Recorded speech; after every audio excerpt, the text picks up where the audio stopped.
దేశవ్యాప్తంగా తమ పార్టీనే అధికారంలోకి ఉంచాలనే కాంక్షతో బీజేపీ పావులు కదుపుతోంది.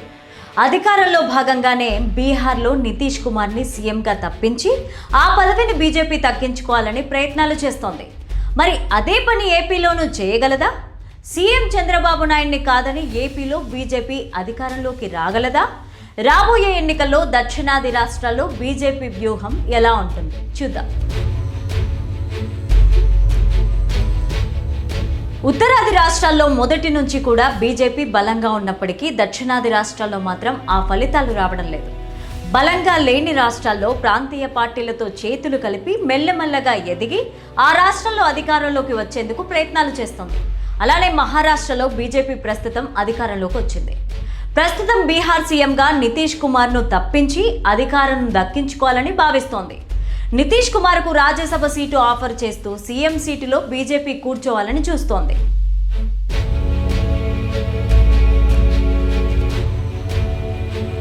ప్రాంతీయ పార్టీలతో కూటమిగా ఏర్పడి ప్రభుత్వాన్ని ఏర్పాటు చేసి ఆ రాష్ట్రాల్లో అధికారంలోకి వచ్చేందుకు బీజేపీ ఎంతకైనా తెగిస్తుంది అనడానికి మహారాష్ట్రని ఒక ఉదాహరణగా చెప్పుకోవచ్చు. శివసేన పార్టీ నుంచి ఏక్నాథ్ షిండేని విడగొట్టి బీజేపీ మద్దతుతో సీఎంగా చేసి ఇటీవలే జరిగిన అసెంబ్లీ ఎన్నికల్లో షిండేని తప్పించి బీజేపీ నుంచి సీఎంగా ఫడ్నవీస్ను చేసింది. అదేవిధంగా ఇప్పుడు బీహార్లోనూ చేస్తోంది. బీజేపీతో పొత్తు పెట్టుకుని ప్రభుత్వం ఏర్పాటు చేసిన సీఎం నితీష్ కుమార్ ప్రస్తుతం సీఎం పదవికి రాజీనామా చేయబోతున్నారని తెలుస్తోంది.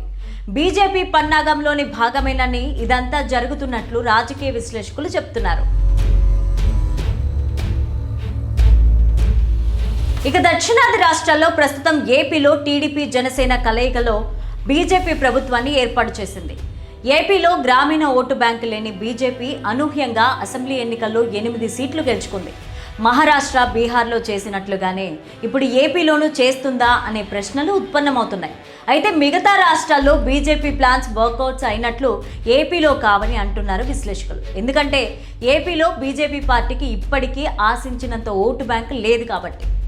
ఏపీలో అలాంటి రాజకీయాలు తెరలేపాలి అంటే చాలా సమయం పడుతుంది అని తెలుస్తోంది. అంతేకాకుండా ప్రస్తుతం సీఎం చంద్రబాబు నాయుడు కూడా బీజేపీకి అలాంటి ఛాన్స్ ఇవ్వరు అని అంటున్నారు.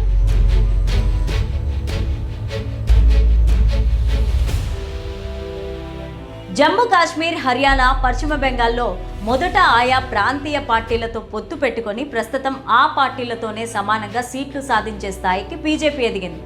ఇప్పుడు అదే పని తమిళనాడులో చేయాలని ప్లాన్ చేస్తోంది. కానీ వర్కౌట్ కావడం లేదని తెలుస్తోంది.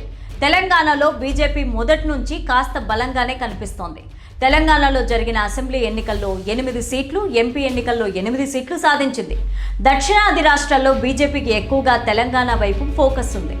ఏపీలో ఎదిగేందుకు ఇంకాస్త సమయం పట్టే అవకాశం ఉందని రాజకీయ విశ్లేషకులు చెప్తున్నారు. కానీ రాబోయే రోజుల్లో టీడీపీ నేత చంద్రబాబు నాయుడుకు మాత్రం బీజేపీ పక్కాగా వెన్నుపోటు పొడుస్తుంది అనే అభిప్రాయం వ్యక్తమవుతోంది. టీడీపీ జనసేనలను కాదని ఏపీలో బీజేపీ ఎదిగేందుకు ఎలాంటి ప్లాన్స్ చేస్తుందో చూడాలి. మరి మీరేమనుకుంటున్నారు? కామెంట్ రూపంలో తెలియచేయండి. Thank you for watching.